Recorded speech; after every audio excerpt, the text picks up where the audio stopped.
Hello, good morning guys. Kasabong Luzon, Visayas, Mindanao, sa aking mga followers, sa aking mga viewers, sa aking subscriber dito sa aking channel, sa aking YouTube channel.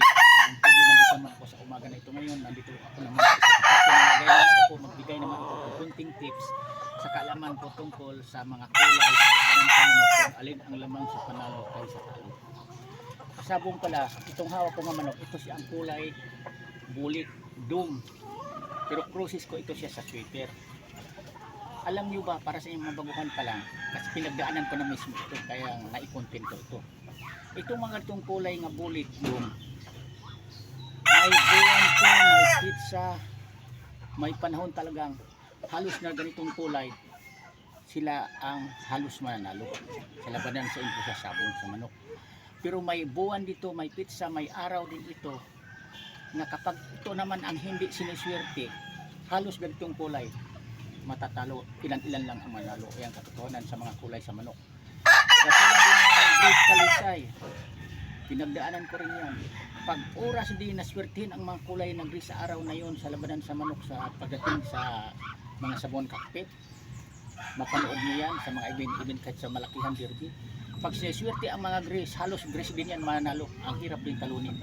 Pero may araw din yan na halos lahat talisay hindi rin mananalo. O, totoo yan. Alam niyo ba ang kulay ng hiraw sa katalisay, kung magpanalo ang talisay, magpanalo din ang hiraw. Pero kung mga matalo ang mga kulay nga sa labanan ng araw na yun ang mga talisay, ang hiraw, halos din matatalo. Yan, totoo yan. Kaya ang sinasabi ko sa inyong mabaguhan pa lang, may advice ko sa inyo dito sa kulay sa manok, hindi lahat na araw para sa kanila. Kahit ano kagaling pa naman, ano ka-quality, ano natatalo pa rin yan kasi hindi para sa araw na siya ang manalo na araw na yun. Kahit mapanood niyo yan, parang maniwala kasi akin, manood kayo ng mga event, malakihang derby mismo. Kahit mga imported na manok, laban-labanin, mga quality, big time ang maglaban-laban. Pero pag may lumusot na kulay, halimbawa talisay, swerte ang talisay na araw na yun, halos talisay ang champion. Pero may araw din yun na pag sinabi din mga pula din ang mag-champion, halos din mga pula magpanalo. At saka nagkadepende din sa kulay sa pula. Kasi pag araw din yan sa mga pungkan, halos din mga pungkan magpanalo. Pero kung malasin din ang mga kulay pungkan sa araw na yon sa labanan sa manok, kung bulag din sa kulay medyo brown na pagkapula, halos din magpanalo ang mga brown na pula. Ganun din pag puti, white pit ang manok, pag siniswerte ang mga white pit, talo din ang mga dilaw. Pero kung minamalas din ang mga white pit, halos din na mga dilaw sa yellow pit, halos din nagpanalo. Pinatalo ang mga pig pa din yan, mga white pit. Ayun ang totoo niyan. Kaya kailangan marunong tayo dito na makiramdam. Pag-aralan yung mga luting na tuhan pa lang. Kasi tulad ko, kahit ako nagpo-content, nagsasabi ko na totoo, pero may talo pa rin ako kasi natural sugal yan. Yan totoo na yan. Pero hindi kung halimbawa mag-terbisya ako, pupusta-pusta lang ako, hindi ko sariling manok gagamitin, hindi ako madalas sa talo. Mananalong muna ako bago din matalo. Kasi marunong akong pumilit tumingin sa isa manok. Pinagmasdan ko muna kung alin ang kulay nagpanalo. Doon din ako sumasama tumataya niyan. Pero ganun man, matatalo pa rin talaga ako. Pero hindi ako puro talo. Pagdating sa pagpili o mamumusta man lang ko sa ibang manok. Pero dito sa aking manok naman, may talo man din ako dito. Kung personal ko ng alaga mismo, may talo din ako. Pero lamang talaga ako sa panalo ko. Sa talo kung bibilangin ang labanan ng manok ko, halimbawa maglaban ako ng 6. Sa 6 yan, sigurado talaga ako lamang ako sa panalo sa pais talo. Matalo man ako ng 2 o 1, lamang pa rin ako sa panalo. O kaya tatabla.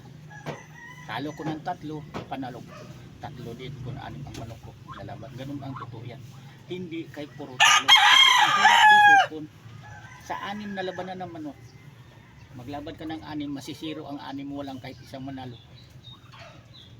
Pinakaayaw ko na yan. Para tawag ito, hihinto na ako sa paglaban ng manok, pag-alagang manok kapag diretso akong katalo. Pero ako, may talo ako, pero sinasabi ko naman sa inyo, lamang sa panalo ko sa talo. Kasi di ko nagsabi dito na wala namang sa bungiro sa totoong buhay talaga nga perfecto mag-alagang manok.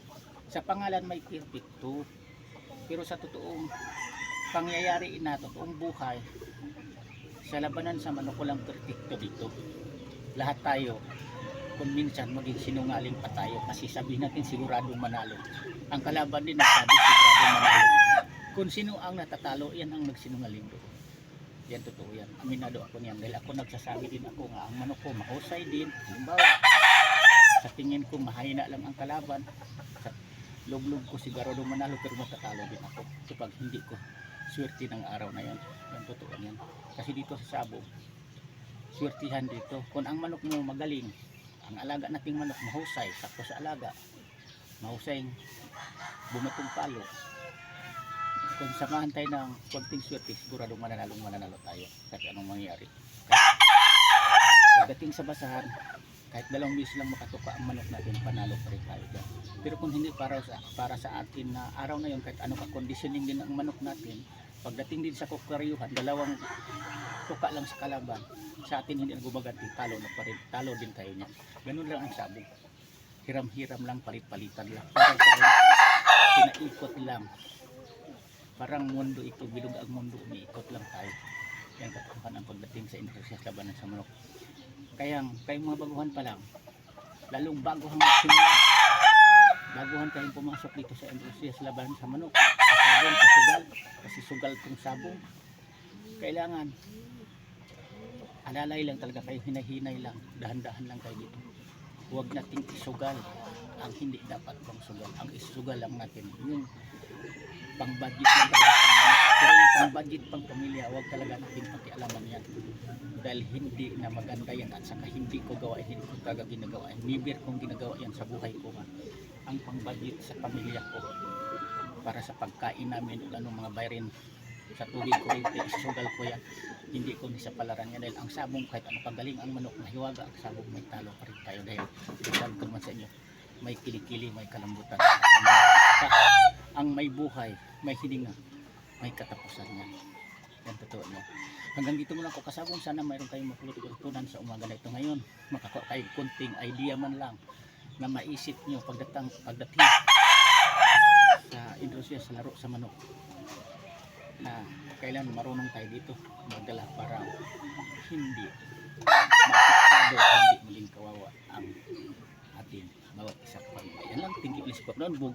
Bukas ulit ibang topic pagliwanag ko sa inyo. Maraming salamat sa pag-support sa aking mga followers, sa aking subscribers, sa aking mga viewers dito sa aking channel YouTube Kalyaw Kasabong TV. Thank you sa inyo lahat. Bye bye.